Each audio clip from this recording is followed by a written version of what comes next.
Idealism prevails. Make the world a better place. Welcome to Nashville, Tennessee, to our first US interview for WIPEC, Vienna International Political Analysis and Commentary. We are here today with Louis Pfaff, whom we met by accident last night at a bar. Yes. And who happens to be a proud American, of course, and a proud Republican. And I want to start with you to talk a little bit about your personal background. You told us a little bit, maybe you tell about you as too. Great, absolutely. So I'm from the Bronx, New York. My father immigrated to Ellis Island from Germany. So he's the astronaut of our family. He came here with a picture of his uncle he never met, the equivalent of $20 in his wallet, and didn't speak a word of English. So he met my mom, who was from the Bronx, 181st Street, Arth Avenue. It's the Little Italy section of the Bronx. So, but she's a generation, two, three generations. She's been here. They got married. Had me, and my sister. So we grew up in New York. My father always had an interest in politics. The news was always on. He was always reading the newspaper, discussing current events with us. And he immediately was a Republican. I can only remember him as a Republican from the start. He was politically active. He tried to be in his community in as much as he could.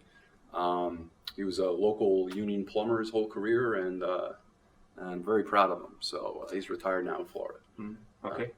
Yeah. So it was no rich life you had, you can say, a normal worker's life? Yeah.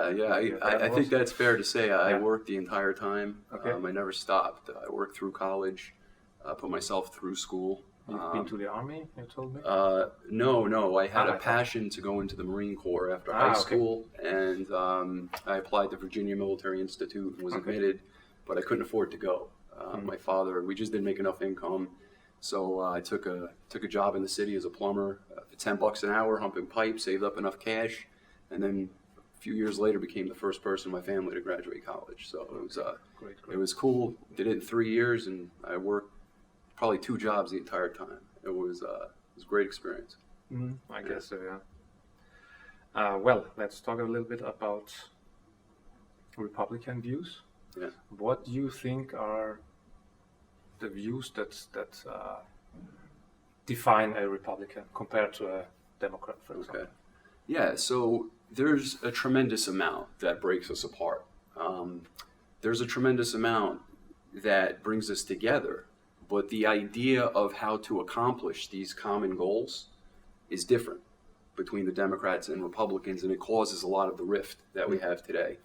Whereas the Republicans, their thought processes and the way they approach economics, healthcare, law, the judiciary, the press, the relationship between the Senate, the Congress, the presidency, and everything else that defines it makes our country unique and how it runs and operates.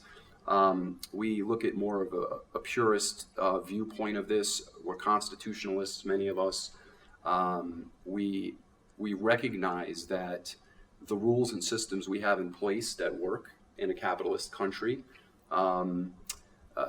is prudential to the common good and the common goals. See, our country, unlike some European countries, it just may be a little bit different, but the Magna Carta certainly would be something to talk about in advance of what I'm about to bring up, but the Federalist Papers. So many people outside the United States don't know what the Federalist Papers are. So when we were writing up our Constitution, you had Mr. Madison was taking notes on everything that was said, all the points that were argued, why we specifically have the things in the Constitution that we have, that some of our politicians today on the left, the Democrats, unfortunately try just sweeping aside. And so we take a lot of our inspiration from how the country was meant to be founded and why it works so well, and continues to work well in our opinion. So to get to your point, I'll go through a few different areas that makes Republicans and materially different. So first and foremost, we're proud capitalists through and through. We have a sliver, unfortunately, an ever-growing percentage of the Democrat Party that is more inclined towards socialistic ideas, they have different terminology for it. Maybe they're Democrats, socialists, or they can make up whatever they want. It's a short question in between. What do you Yes. think about Bernie Sanders? How far left do you think? Okay. Do you think is he a communist? Is he a socialist? Yeah, so Bernie Sanders, who honeymooned in Moscow, by the way, at the height of the Cold War, so we can just put things in perspective. Bernie Sanders is about as far left as you can get in the Democrat Party, to the point where I consider him, he's on the fringe. The working class Democrats in the United States, the middle of the country, they look at this guy shaking their heads, a lot of them going, oh my gosh, this is kind of crazy. But you have, unfortunately, what we've seen in the United States over the past 5, 6, maybe 10 years predominantly, is we've seen a movement in the Democrat Party towards the more kind of radical and aggressive elements of the party. They've taken over the leadership positions within the party. The press seem to be affording them an exorbitant amount of attention, and thus a lot of the other more middle-of-the-road voices in the Democrat Party have been stymied out. They don't even have an opportunity. Like Tulsi Gabbard is a great opportunity.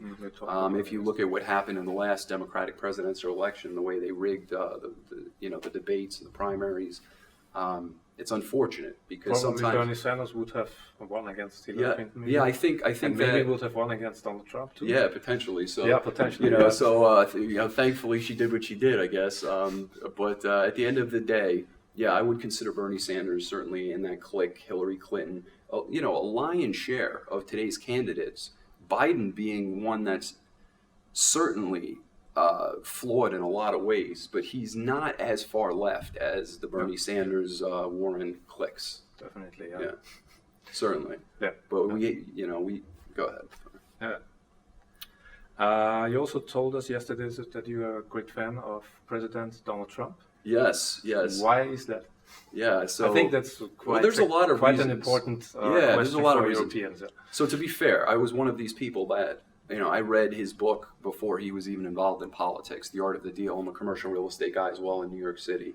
And I always find it inspirational to read books of successful men in different areas. I've read the biographies of many of our presidents, starting in the beginning and just going.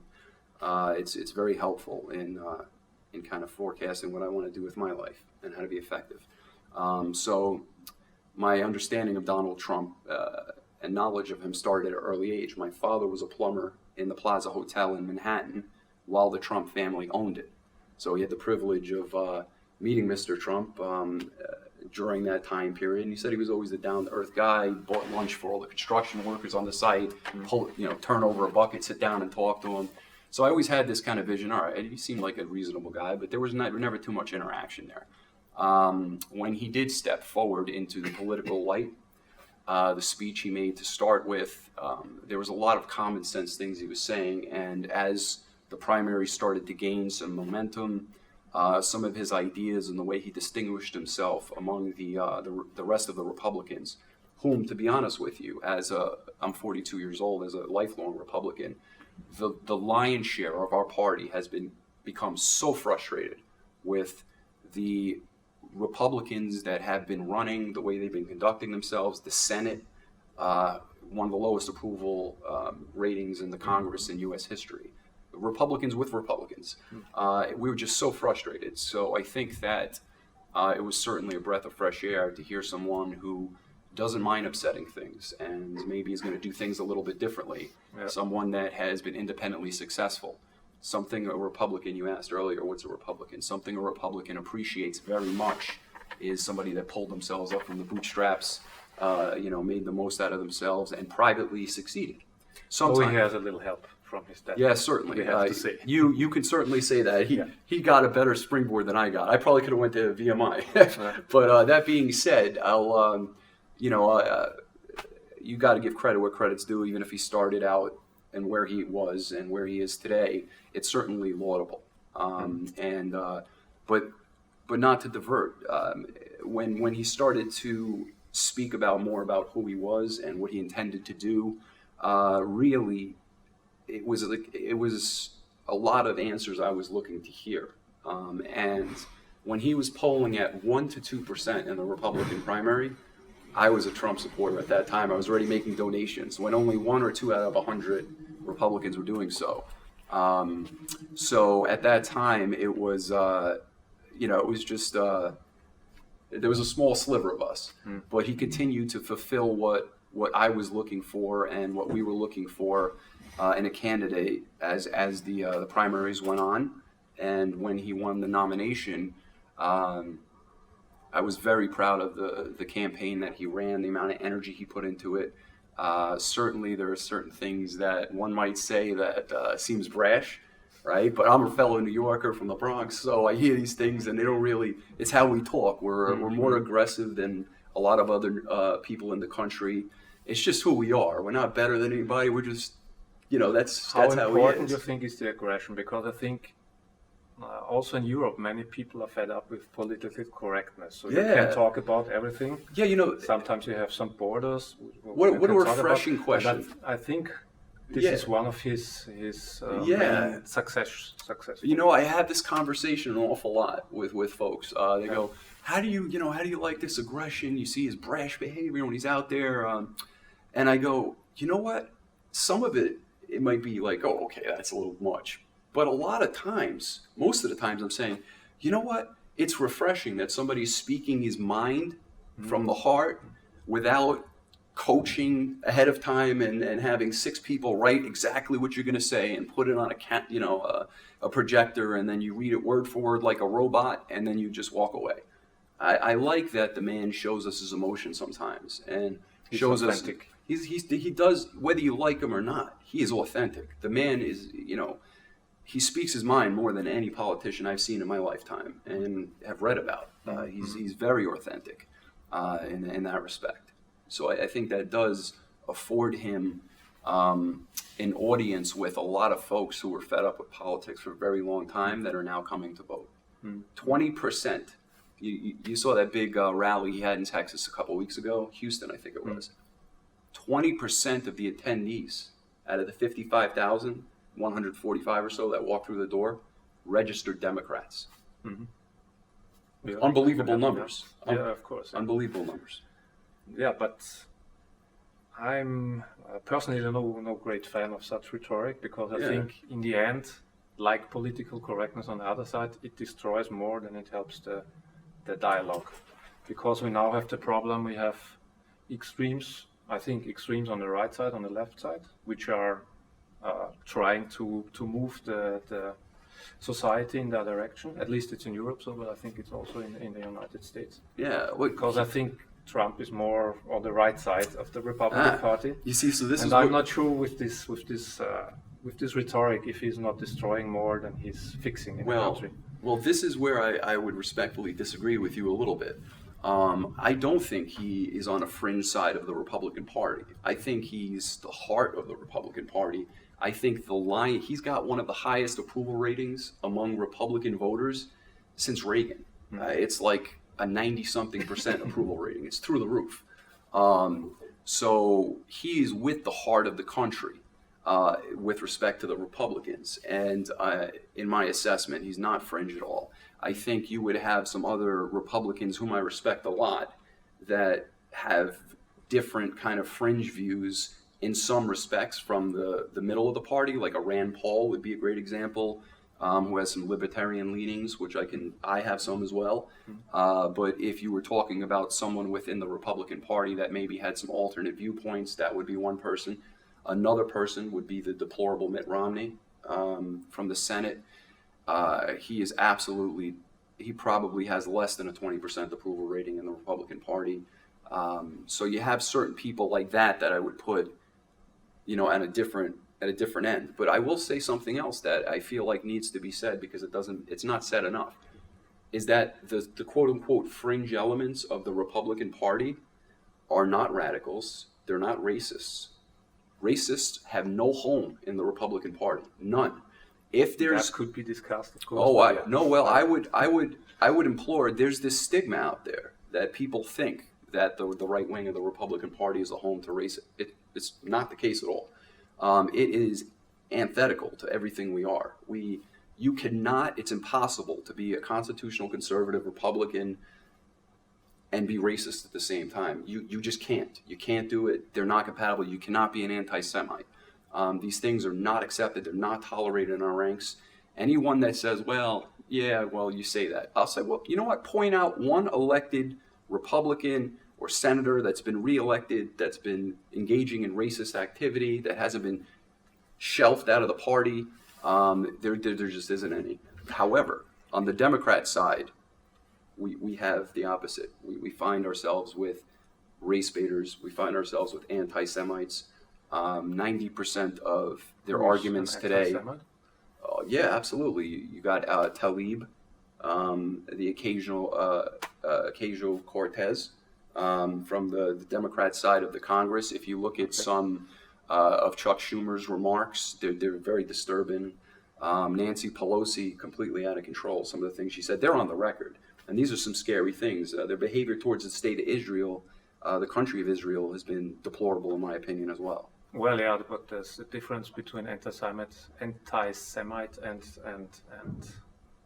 talking about Netanyahu and his politics, I think. So you're not an anti-Semite if you just... Yeah, no, you can certainly, I would concur. I didn't mean to make the assumption that if you are a critic of Netanyahu, that does not make you an anti-Semite. No, these people have been on the records saying, oh, Jews control this and they control that, or, you know, we should boycott Israel and we should do all these other crazy things that are not rooted in any kind of rationality outside of you just have to, and I'm not a Jew, I'm a Catholic. But that being said, as a Republican Catholic, I would find equal offense with an American Muslim receiving the same kind of treatment that our American Jews receive. It's disgusting. All religions in our country are protected, and none of them should be discriminated against ever. This is at the core of republicanism. Mm-hmm. We will not tolerate people in our ranks that believe otherwise, and our president certainly does not. You could take that to the bank, period. Well, I know some of there's certainly people that would disagree. Yeah, so about Mexicans in the what you said about Mexicans. So here's the thing. This is another thing terribly distorted. It's terribly distorted. Well, it's also on record what he said. No. What's on record is they send out these snippets of when he talks, and they'll put a little section in quotation, but they won't put the preceding paragraph or the next paragraph, which puts it completely in context. This is a game that the media has been playing nonstop every day. Whenever I ask somebody, I put somebody to task. Well, show me the videotape, send me a link of the whole discussion. Show me where, read the article. It always shows that it's distorted. Every time, it's unbelievable. It's one of the most consistent things I've seen with all the liberal media today here. But, so I guess that... Well, yeah, I don't think that we'll find common ground there, but... We might not. We might not. With regard to Mexico, because it's worth opining on this, and the Mexicans... President Trump doesn't have anything against Mexican people, the Mexicans. What he has a real problem with is people pouring in from our southern border, okay, despite us having rules and regulations, and people flowing in and drugs flowing in. And there's been a tremendous amount of drugs flowing into our country from the cartels in South America. This has been happening for a long time. And you know what? It's just not the Mexicans. They get a lot of the blame from the spotlight in the media. It's because we share a border, but they have countries that are south of them and surrounding them that are importing this product through their country, exploiting their citizens, and doing awful things to both their country and our country when they bring this filth inside our borders. So we have that issue, and the whole country has been watching it for 8 years, people running across our border. The Obama administration changed categorically the way they categorize somebody who was stopped at the border, and Obama captured. They changed the terminology so it would hide the amount he was flooding in. He was flooding in a tremendous amount over 8 years. The country saw it. The crime rates went up. They were trying to turn Republican states Democrat because many of these folks vote Democrat. It was crazy. We're looking at this, and they were enabling a lot of them to vote without identification in elections and cancel out the vote of American citizens. So America was watching this for 8 years, and then we hear a guy like Trump say, you know what, we have to seal this border up. We have to bring immigrants in, let them into our country because that makes our country a stronger place. But it has to be in a process that's fair to everybody who's been waiting in line, We can screen the folks that come in, so we're not bringing in any dangerous people or people with diseases. My father had to get cleared at Ellis Island before they let him into general population. He was screened. You know what? He was healthy. And you certainly can't have unchecked immigration into a country when you have a welfare state. That's a problem. And some of our border states over there, California in specific, have very, very attractive welfare programs. And economically, they're on the precipice of bankruptcy because of this. So, do you really think that the welfare system is the main reason why these people are coming? No. But I was trying to point out kind of an adverse effect to the local population of even Democrats that it's having. It's also, of course, we have the same topic in Europe with the refugees, and many people there say they are just coming because of the social welfare. But no, I don't think that's the case, and because it's the same here, I would say if anybody that said that to me would be un-American. Because there's so many great reasons why you would want to come to the United States. There's freedoms that people don't have in other places of the world. There's economic opportunity. There's opportunity to move to a country like my father, not speaking a word of English, and watch his son, and daughter both obtain master's degrees that they earned on their own. Have successful families. This is, and you're part of something that you love and that you see as a positive force in the world. We're proud of our history. We're not imperialistic, and I think in the aggregate, America does a lot of good, but we don't get credit for as much as we perhaps should get credit for. So I feel like that's also quite a different perspective. I think that the Europeans have. Maybe sometimes in too much, but that's definitely a topic you can talk about. Yeah.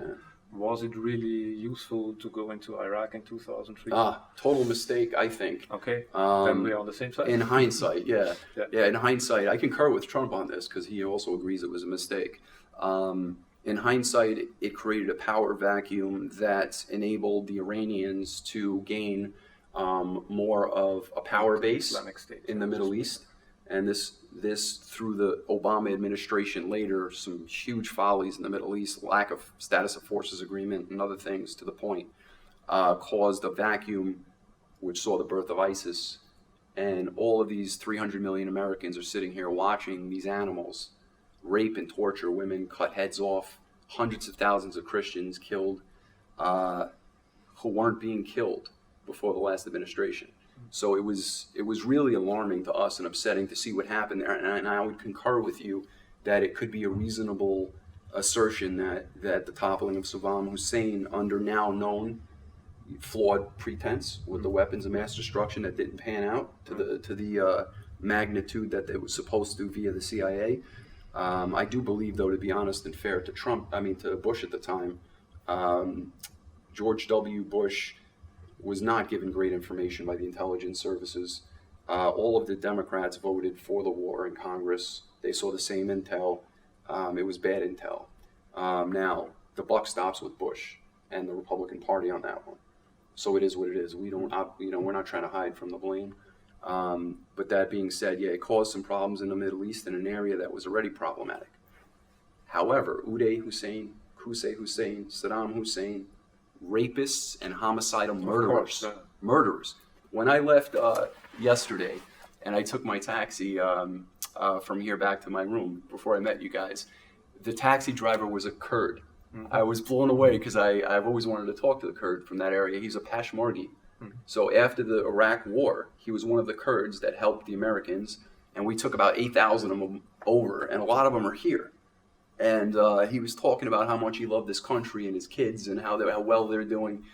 And the guy was an older guy, and he looked at me and he said, God, if I didn't have all these physical ailments, I would get on the next plane and I'd go over there and I'd fight with them against the Syrians. Like he was upset. You could see it in his face. But these are great patriots over there. And the Republicans can say affirmatively that the Kurds will always have a friend in the Republican Party. Is this still so? I believe so. Now I don't know now. So here was an area. This was one of the first times during this administration that I was scratching my head. Yeah, and I was going. I don't agree with everything, but this was one of the first times where I was like, whoa, this could be a huge mistake. I know the Kurds. I've been studying them for 25 years and what they've done and what the Kurdish female fighters are the most fierce in the world. Yeah, I mean, they're amazing people. So I'm looking at this and I'm going, gosh, we can't turn our backs on them because Erdogan, in my opinion, is he's not on my top 10 list. Let's just say this. As Americans, we look at what this guy did. He's a dictator. We don't like dictators. It's contrary to who we are in our fabric, what makes us Americans. We were born throwing off a dictator. That's how we were born. We fought and threw off a dictator. So you have the same thing going on with Erdogan. I think in a lot of respects, a lot of the Turkish people don't like him. So when he came in there and he started just killing these people, I was going, Trump, what are you doing? They're our allies. But I also said, I don't have all the intel he has. I don't know what's going on with the other countries with Merkel. Their refusal to take any of these ISIS prisoners, their refusal to contribute to any of the defense operations that were going on. Yes. So Trump he's one of these master kind of deal makers. It's a crazy thing that's not understood by him. But if you look back long enough and you look at the man's history, the more complicated the deal to put together, he almost thrives on it. Like he can't sleep. That's all he wants to do is figure out how to do it, And that's what made him great in commercial real estate. But do you think economic deals and international political deals are the same? Oh, yeah. No. So I'm not sure about let's jump into that, but let's finish the point about the Kurds and what happened there, because a lot of the world is criticizing him. Who would criticize him one way or the other? Or if he didn't go into it, if he didn't leave, they would criticize him. Yeah, they just love criticizing. With that being said, I was wrong because he was right. The intel he had was correct. He sent a letter to Erdogan that was like a New Yorker. He said in there, "Don't be a fool." This was a real letter, or no, on the White House letterhead, like you can read it. Pull it up. Trump letter Erdogan. It was like a week and a half ago. I wasn't sure if it was real. It was real. He it was something that no president would ever say the way he said it, but it was exactly how a New Yorker talks, and he's from the heart. And it wasn't an idle threat because he's done it before. So Erdogan said, all right, stop, guys. Stop bombing them, leave them alone. And all of the partners in the area now started deciding to take back their ISIS prisoners from their countries and house them. And now we have a movement in the different alliances in the area, but now we have peace again. With the U.S. being able to withdraw. Let's see for how long, but at least we'll see for how long. But Donald Trump, he goes to more of the Andrew Air Force Base. So this is our Air Force Base for those folks overseas that aren't familiar. We have this one base that when our dead soldiers arrive back home, they fly in. We don't leave our soldiers behind. We bring them home, and they come home in a flag-draped coffin like a lot of other countries. The President of the United States customarily will try to meet families out there, these Gold Star moms who lost their sons and daughters and fathers, and husbands and wives. And he goes to more of these than I think any president in modern history. I mean, he goes to as many as he can. He doesn't bring the cameras. He doesn't talk about them. He doesn't tell people he goes to them. It's not a photo op. He does it because it's in his heart. He wants to console these families. And he also wants to see the real cost of wars. Like we all sit here and talk about it a lot, right? We sit around coffee bars in Europe and in the United States and having beers and we talk about it. But when you see these parents, he talked about how they're devastated. They throw themselves on top of the coffins. As soon as they hug the coffins. It really, I think it pushed him to hit that creative side to figure out how to get our boys out of Syria. We would have to stop making those visits for the Syrian front. And he did it. So we had foreign politics. Yeah. I'm always a bit astonished about the critics about Iran, and on the other hand, the best allies there, besides Israel, of course, are the Saudis, which, in my opinion, are not a lot better than Iran. They also suppress their people. They are, at least after Iran, they support the terrorism all over the world as well as Iran, just from another point of view. They are in a war in Yemen, which is not the nicest one, let's say so. So I don't understand. It's not only USA, it's also in Europe, of course. Saudi Arabia is also quite strong in Europe. They have Wahhabite schools there, and then we are all surprised why we have domestic terrorists. in the schools they funded with their money in our country, Yeah. and they never did anything against it. You And know, then on the other hand, you have Iran, which are the only bad guys for everything. So this doesn't really add up for me. yeah. So I don't think they're the only bad guys for everything. I do have At least in Middle East. Yeah, I do have a And- lot to and say outside. about Saudi Arabia, Israel. I can opine certainly on the Republicans' viewpoint. From a Republican standpoint, there's no Republican that likes the Iranians. Period. We don't respect them. We look at them as terrorists. The way they conduct themselves, not the Iranian people, the dictatorship, okay, and the Iranian Revolutionary Guard, which has been it's been designated a terrorist group. Organization. The Iranians support the Houthis. They support a lot of other terrorist attacks. They've killed Marines, the barracks in Beirut, which we haven't forgotten Iran. So just it's coming. We haven't forgotten yet what you guys did to the Marines. And all the other massacres and slaughters that they have. A lot of these roadside bombs while we were policing the safe zones in Iraq, all out of Iran. They were blowing up our soldiers on the side of the road. We have a ton of soldiers here at Walter Reed Hospital who have limbs missing from these scumbags. So this is how the Republicans feel about the Iranians. Yeah. And we don't like dictators and religious suppression. You know what? You have maybe- everything in Saudi Arabia as well. Yeah, so talking about Saudi Arabia, Wahhabism. Wahhabism is a sect of Islam that has been concerning to the Republican Party for some time. We've been And studying. they are right about it. Yeah, we have been studying it opinion. for some time, since before Trump was elected. We have been studying Wahhabism. The problem with this is if you start polling these people within this sect, like a significant 3 to 4% of them believe that killing people in other religions is justifiable act that don't agree with you. And when you look at the 30 to 40 million Wahhabists in the world, that means there's 1.2 million that thinks it's okay to cut your head off if you don't agree that Allah is, in their specific form, is the way. I don't think any European country, any country that stuck up to evil in World War II, that's still around today, would feel like they want to invite that into their country with any sanity. Of course not. So, we have them here.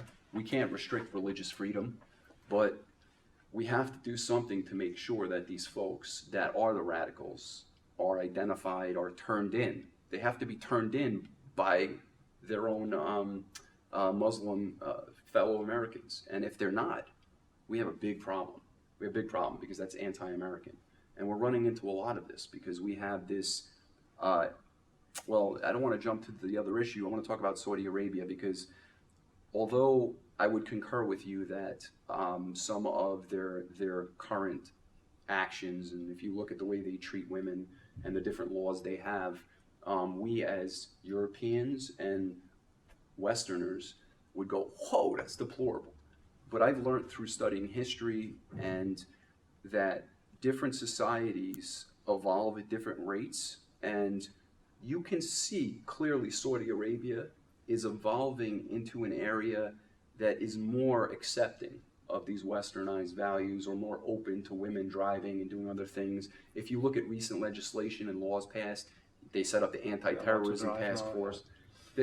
There's certainly been more interaction with the Saudis, and as an American, I didn't forget that most of the hijackers from 9/11 that flew into our buildings, and we didn't all forget this, they're from Saudi Arabia. Mm-hmm.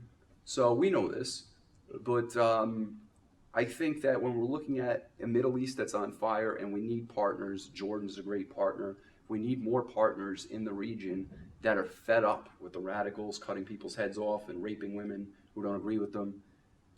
I think the new king of Saudi Arabia is that guy, the guy who's going to be taking the country over. He's different than his father. If you look at what he's been doing, now, we don't like to hear they're chopping up journalists in hotel rooms. I mean, as an American, we're scratching our head going, what the heck are you guys doing? Are you out of your mind?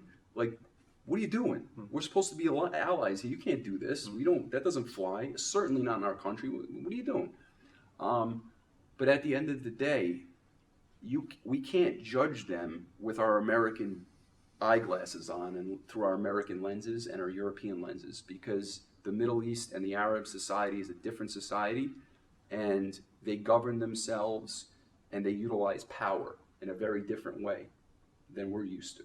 And the lack of that utilization throughout their history in a correct, powerful way has resulted in many regime changes. So they remember this history, not our history and your history in Europe and all the revolutions you fought, from the French Revolution to the Magna Carta and the English. Yeah, that's quite different. Though I think the West also has quite a strong hand in the situation in the Middle East, because when you look about at least the last 100 years since World War One, how often we intervened, like first was Britain and France, then later was United States, Russia, of course, China a little bit, and it always... I'm so happy you brought this up. This is excellent. This is another area that, when I meet Europeans, they bring up, and you're correct. The Americans have been absolutely active on the world stage. We have been for a long time. We've been involved. We've been called the world police. We're in Vietnam. We're in Korea, right? The thing that never gets told in conjunction with those comments is that something happened in the after World War II. All right, shortly after there was a Cold War. All right, for good or for wrong, for better or for worse, the United States was in a Cold War, and we were for like 60 years. I mean, it was a long time. I don't know if I'm nailing it exactly correct, from the mid 80s when it ended, apparently. Late 80s, the late 80s when it ended. Yes, it's a very long time. We were in a Cold War with the Soviets, the Russians. I remember being a kid in New York in the 80s. You know, we had the drills, the nuclear drills, like, you know, going under your desk if there was a nuclear attack from the Russians. So we were all like, this conflict became worldwide, okay, not by our doing. The Russians were starting to throw the Iron Curtain. They're taking over countries, left and right, free countries that were Democrat now are communist. And they wanted to spread that communist ideology, which we find very deadly. 100 million people killed by communism last century, 100 million. The Chinese, tens of millions, done much more damage than Hitler did, you know, the communist Chinese, as far as deaths go. It's crazy what communism led to. So the United States said, look, this is a domino effect, rightfully so, because it was close. They were building nukes, we're building nukes. They're engaged in espionage here, we're engaged in espionage in their country. There was close events where we almost attacked each other in the Middle East. There was one submarine that almost fired a nuclear weapon on the Russian side. It was this close, got overridden by a second officer in the last minute. So we were living this constant environment of the communist spread. So that forced us into all of these worldwide engagements and political engagement, from Cuba to Vietnam to the Philippines to American Samoa to Japan, everywhere, Hong Kong.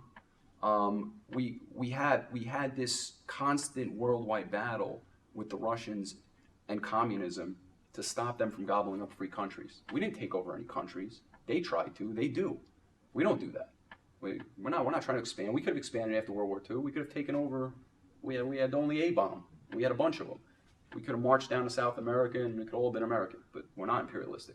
We went home and we rebuilt the countries that we had to fight in as much as we could. Well, we can talk about South America, of course. What the American, that's a different conversation. Yeah. What the American Secret Service did, for example, in Chile or in other countries. This where you also supported dictatorships like in Argentina or Brazil. So this was also part of that greater Cold War that went on, where sometimes we had to select the worser of two evils, the lesser of two evils, and we're like, all right, you're making a bad choice, and we had to be the poster child for all these engagements because we were we were the superpower on the side of the Allies, going against, essentially the Russians in the Cold War later.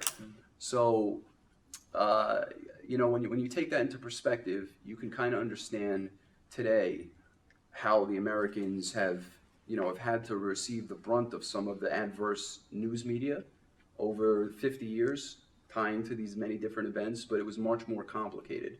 When you sit down with a Republican inside of our American system, you can see that it's not as clear-cut as it might seem. There is compelling reasons on one end to do things. Traditionally, the American president does not like to go to the other hemisphere. We have the Monroe Doctrine from James Monroe, one of our early presidents, that said anything that happens in our hemisphere is our business. The other hemisphere, have a nice day. We don't want anything to do with it. But as the world shrunk, you couldn't take that It's not that easy isolationism anymore, anymore. yeah. You You can can't say, do yeah. it. You can't do it. It would have been a huge problem. It could have ended up into a much more protracted war, ground war, instead of just a Cold War. There could have been a World War III that I think was averted It was by quite America's close several times. by America's fight against the communist spread, and eventually capitalism breaking the back of socialism / communism, because economically they could never keep up with us. Yeah, that we've seen in 1989, yeah, when they collapsed. Yeah. Well, let's, let's go back to the United States, because you said you are a constitutional Republican. I am. I'm Proud. Okay, I'm quite interested in the Constitution, of course, because I think, in my opinion, it needs some kind of modernization. Today, what's important for me is one man, one vote, and I don't think that this is happening in U.S. presidential elections, because for the, how you call the electorate, the 539 guys? Oh, okay. The Electoral College. you're Electoral speaking to. College, yeah, right, Yes. In one country, you have like 20,000 people for one electoral college. Yeah, and in one state. in right? one state, and in another state Yeah. you have 110,000. So this is great. This is great that you brought this up, because Why do you need them today? Yes, Why don't you just make perfectly. the I'm s- normal this is a great. European election, like okay. everybody I'm so votes happy everywhere, and the majority of votes. So happy you threw Decides for this the out there. president. So here's why precisely. Okay. And this is a great question, because it is unique to the world. Yes. It's very unique. And the founders took a lot of time to really think about this. The reason why they didn't do popular vote is as follows, and I bet you by the end of this you might agree with me that it's a good thing. Well, So we'll let's see. So in the United States you have 52 different states. All the states are different. They have their own personalities, right? Where you got the lower 48, and then Their own you got tax and Hawaii, you everything, got 50 states, or you got Hawaii, Alaska, and they have their own things that are important, like Florida, exports oranges and tourism, and New York is the financial center of the country, and Washington's the political capital, and in Idaho they love to farm, and Nebraska's farm country. My wife's from Indiana, that's farm country, right? So you have areas in California that are more tech driven, and different things concern different people. See, I grew up in New York, but I was educated in the South. And I spent a lot of time in the South, and it got to teach me a lot about the country. I've been to 30 different states, enough to know that the states are very unique, okay? And each of them have different needs. And if you were living in Nebraska, for example, you would want the president to come to Nebraska, or the candidates, to hear your needs and concerns, go to your rallies, go to your town halls, listen to your citizens. Okay. So what happens when you change from an electoral system? The They go electoral to New York system, and to Los Angeles. exactly. The electoral system forces the presidential candidates, because they need to get to 270 electoral votes. They have to go ahead and they have to go to all of these states, and they have to hear the concerns of the American people in all of the states, right? And that was so important, because at the founding of our country, we were very much more like state proud. Like New Yorkers thought of themselves as New Yorkers first, and United States of America second. It was weird. It was different. You were your own state for such a long time. State first. So their thought process was they didn't want any states, smaller states, who had a vote at this time. And it wasn't the 50s, states. There was only 13 at the time, right? But they knew that they always wanted the small states to be protected, so that their people would have a say in what was going on nationally. Even though that's what Senate is for, no? Every state no. is to- You see here. So here's the thing. At the time, the Senate wasn't like it was today. Okay. This was an amendment, a flawed amendment, later by the Democrats. I think in the last century, they made the direct election of senators occur for the first time, whereas the state assembly houses before used to appoint the senators. Mm-hmm. So, meaning that they were closest to the people, the state houses, because they get elected every 2 years. They listen to the constituents, right? Mm-hmm. So the state houses would select the senator, and the senator was answerable to the state. Now it's the opposite. They're answerable to nobody. They get elected, they're in there for 50 years. Their incumbency rate's like 92%. They can't lose. It's almost impossible. The opposite of what the founders wanted. They wanted turnover, they wanted accountability, and they didn't want professional politicians. It was unheard of. Life, yeah. It was unheard of that you would have something like that. Now, so you have this system now. Now, if we left this system, the Electoral College system, what would happen is the states that had the greatest population density, New York, California. If you go through the Northeast, a lot of our Northeast states, are more of the heavily dense. Now, forget about if they're Republican or Democrat. I don't care about any of that. Once you convert to that system, no presidential candidate anymore will come to any of the middle states. There's two more. So basically speaking, you're going to give all of the electoral power to like 4 states that have the biggest populations, with all of those other states now having no say-so. Or don't underestimate the power of when all of these politicians have to stop at all these states, listen to all these people. They understand the concerns of those states now, and when they become president, or someday she becomes president, whatever happens, they'll be able to relate to how the Americans feel all over, and then make an informed decision based on everybody's viewpoint, the best you can, okay? And you can't do that when you move away from the electoral system. You end up crippling the small states and their needs and their wants, and what'll end up happening in that scenario is an eventual breakage or civil war or something. The founders were very concerned about that. They studied emphatically. They went through history and studied all of the failed systems before, why they failed. They debated them. They talked about them. They pulled the things out that were good, the things that were bad. And they're like, okay, let's create a system that has the least chance of imploding on itself. The biggest thing that they knew was going to cause a problem was slavery down the line. They didn't want slavery at the time of our founding. They wanted it, gone, but they could never get the revolution, the Declaration of Independence passed at the time. They needed a unanimous vote. They would have never gotten it. They always knew, they left themselves a little out. They always knew in the future it would resolve itself, because Americans, a Judeo-Christian country is not compatible with slavery or racism. Just is not. It's deplorable. So they knew eventually it would get fixed, and it did, some 70 years later. So. Okay. Yeah. What do you think about gerrymandering? Gerrymandering. All right. Yeah. So gerrymandering, Maybe you explain first all what right. it is. So I believe when you're talking about gerrymandering, you're talking about voter fraud and fixing votes in certain districts and fixing the districts and things like that. Yeah, and remapping districts so that you now have an advantage in electoral maps. Which is happening quite regularly. It does. I know, yeah. Now here's the thing. This happens on both sides. I sit here a lot pointing the finger towards the Democrats and going, shame, you guys are terrible. But this goes back and forth. There is a necessity to redraw congressional maps and voting maps from time to time as populations move and shift, and different areas of people become more unique to themselves than maybe pockets that they were normally attributed to. As population grow, they need their own representative who can speak more clearly to their needs. So, the amount of congressmen doled out are per population, right? But all that being said, these redraws, each side, when they have a chance to redraw, they redraw in their favor. It's what a politician's going to do, let's be honest.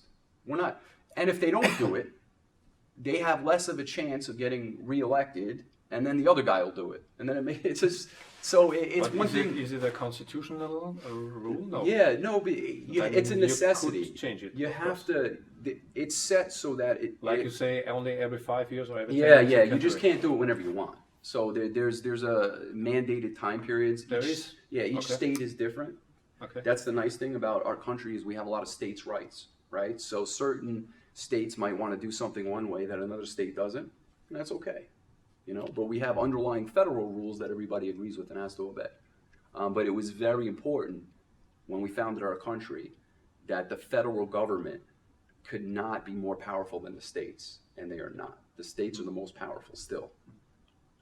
If the states get together, then themselves, they themselves alone can change the Constitution. Okay. There's powers within our articles for that. So the most power was rested with the states and the Congress. Yeah. Okay. But gerrymandering, I feel like it could be lessened with maybe some increased laws. I'm always for having fair, maps drawn that aren't changing in one way to sway a vote. I don't like that, because what that does is it cancels out the votes of Americans. Right, yeah, And of course. that's the kind of things Americans don't take well, and that we pick up our guns for. Okay, so, and we got a lot of guns. Yeah, so I you guys know, that. That's another thing you guys That's hype on us about. Probably another topic, because we always are astonished how often it happens in the United States, the shootings. Yeah.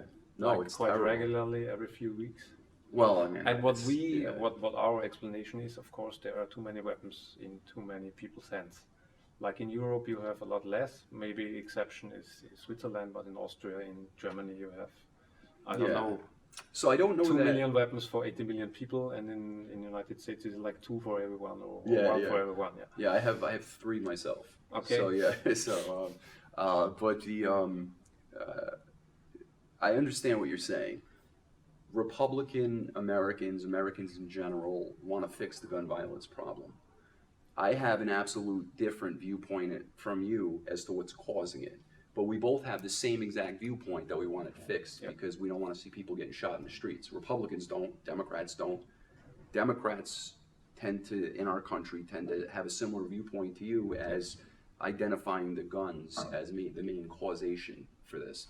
Whereas Republicans are saying, all right, guns were used in the act, but maybe the main causation is not guns, but mental health problems, people who are crazy being able to buy guns, number one. So we need to check those rules and laws. And frankly, I think, and a lot of Republicans think, that this is a problem that starts with these crazy video games that these kids are playing since they're 9 years old, where they're blowing people away with guns in houses. And there's never been this level of violence in video games and put in front of the kid's face in movies, these massacre movies. Though as far as I know, there are already some scientific surveys about it, and they said there is no connection between computer games and violence. I don't know about that. I would love to see those studies. They sound, now I'm going to give you a Bronx term. They sound like fugazi to me. Okay. So fugazi means fake. Yeah. It's a Bronx term. But that sounds fake to me. Look, we have a lot of guns in our country. I think everyone in my neighborhood is probably armed. Do you need automatic, semi-automatic weapons, or Yeah. is it enough to defend yourself with a normal rifle? So here's this juxtaposition we get into where some even within the Republican Party agree with restrictions on some weaponry. You have to, because some of it are weapons of war. They're over the top.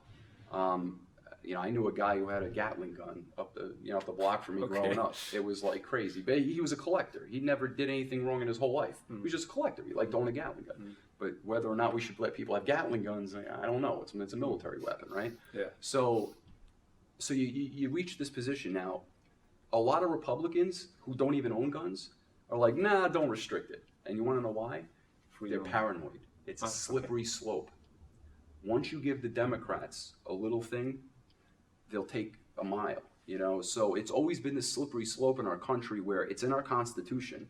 The founding fathers put that in there intentionally. It was very important for them. That's why it's up at the beginning. Because remember how I told you earlier that they studied all of the past civilizations that failed, dictators that took over and massacred people? This was at the forefront. The commonality with those populations were none of them were armed.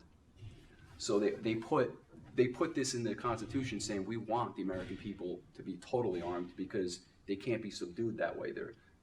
They always thought the problem was going to be potentially with a government gone wild rather than 330 million people or 100 million people. The population of people together could not be as tyrannical as a few in the government. We've seen that over history. So they always thought it was good. Let the people have their guns. And it's always been like that. We've never been taken over by a dictator. There has been some commentaries throughout the wars. We've seen some military intel docs after World War II and a bunch of different wars discussing how difficult it would be for a land invasion of the United States because of the amount of population, how they're armed. They said it's almost not everybody has a gun. Like, it's not like you're going into a country and there's no weaponry. Everybody's armed. So we wanted to be hard like that and strong internally and a deterrent to the federal government from getting too powerful. So this was always at their forefront. Now, they didn't know someday that you can hold a trigger down and kill 150 people in 5 minutes, or not even 5 minutes, 40 seconds. They didn't know that. That technology wasn't out there. So what we have to do today, and the Democrats unfortunately have not come to the table to sit down and have a conversation. They're involved in crazy things right now that aren't about fixing our problems.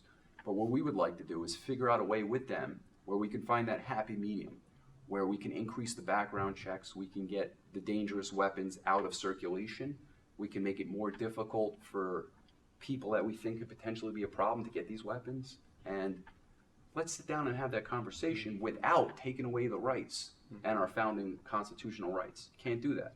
You can do it, but you have to go through the constitutional process to do it. They can do it. And it's quite difficult. Yeah. It's difficult because you have to garner enough support. They made it intentionally difficult because it goes back to your earlier comment when you said, I wish the Constitution was maybe more modernized or malleable. I don't. I'm glad we're moored to this old document, this Constitution that's hard to change. Because one generation doesn't always know better than the next generation what's better, okay? And then they make these permanent changes, and the next generation, what's going on with this? We have this commonality. If you want to change the major things about our country that make our country, you have to do it constitutionally, through the electorate, through the ballot box, through convincing people that it's the right thing to do in these town hall meetings, and then you build up enough support and you pass a constitutional amendment. That's how the Founding Fathers intended it to be done, because they wanted the politicians to get the people behind the changes, all right? And when you don't have it that way, the politicians become dictators. You get an Erdogan pop up, okay? Or Kim Jong-un, who's a nut job. Like, look at Erdogan. He goes, hey guys, guess what? This is too traditional. I'm gonna modernize our constitution. Like he did Turkey. I'm crossing out this term limits thing here, right? See this? Now he's a dictator for life. Can't do that in the United States because you can't change our constitution like that. That's a fail-proof. It's a safeguard. Yeah. It's a safeguard that the Founding Fathers put in place. And if you go read the notes, it was precisely why they did it. Okay. Let's wrap up this interview with one more question for Donald Trump, because it's quite in the media right now, the impeachment. Yes. Oh, I'd like to know what is the difference between the impeachment process now and the impeachment process with Richard Nixon and Clinton. Okay. Great question. So with Nixon and Clinton, this, we'll tell your viewers, for those who aren't familiar with Nixon and Clinton, and some of them might be. All right. So Nixon was a Republican president before Clinton, and the Nixon, his campaign, his re-election campaign, broke in.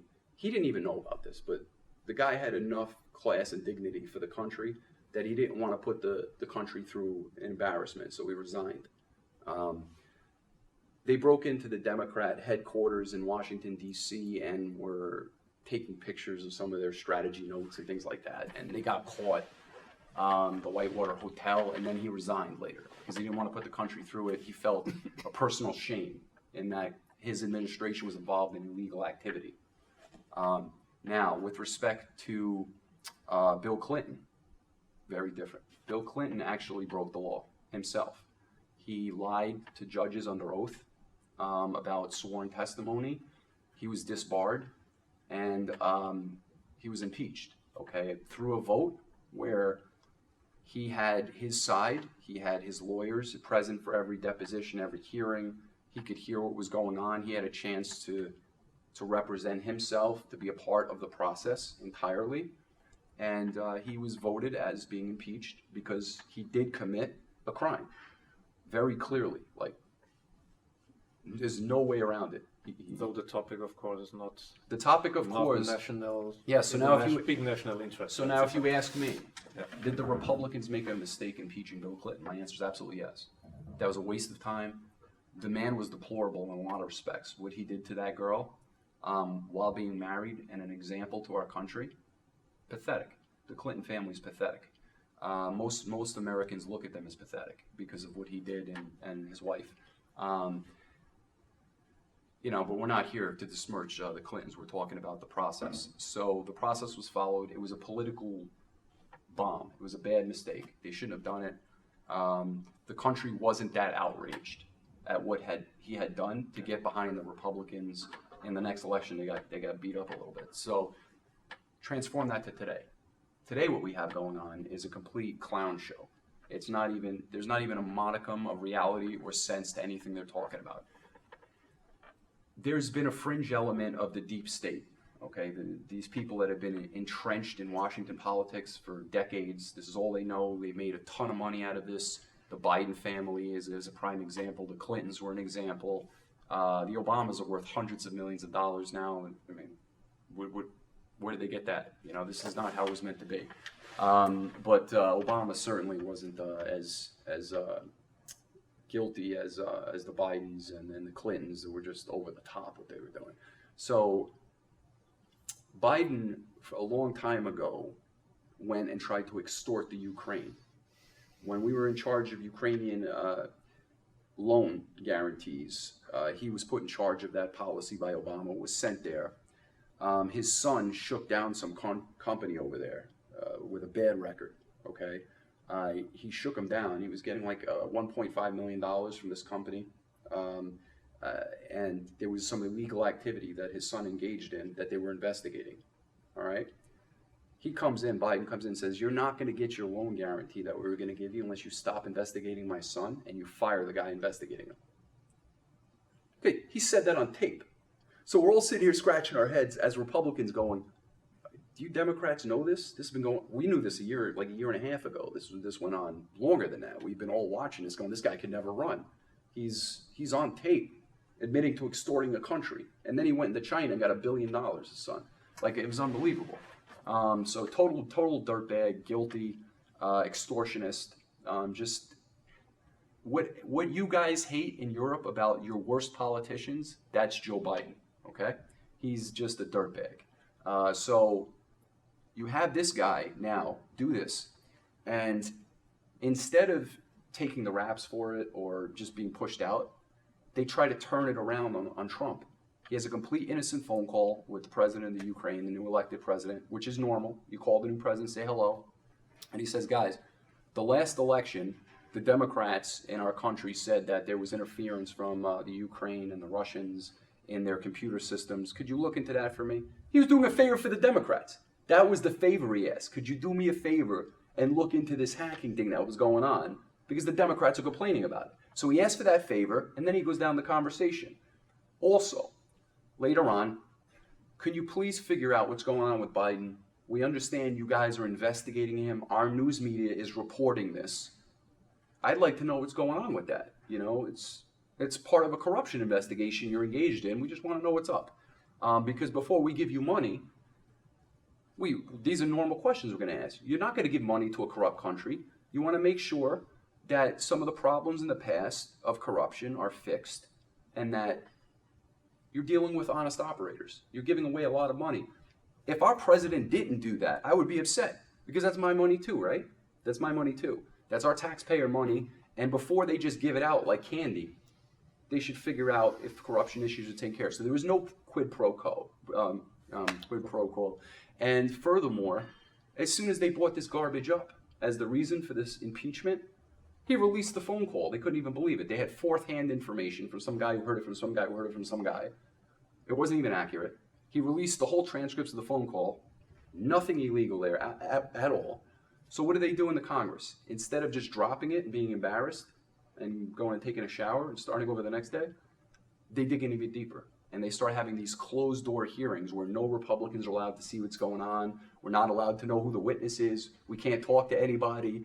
And we're all scratching our head going, wait, guys, so you're having this impeachment inquiry that's totally illegal. You sure there are no Republicans? Because I read there are 47 Republicans behind closed doors. Complete garbage. They're having all of these hearings inside the Congress with no Republicans present.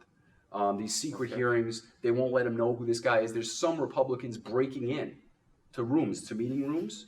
You can read it and get thrown out, arguments going on, because this is not how our country was meant to run.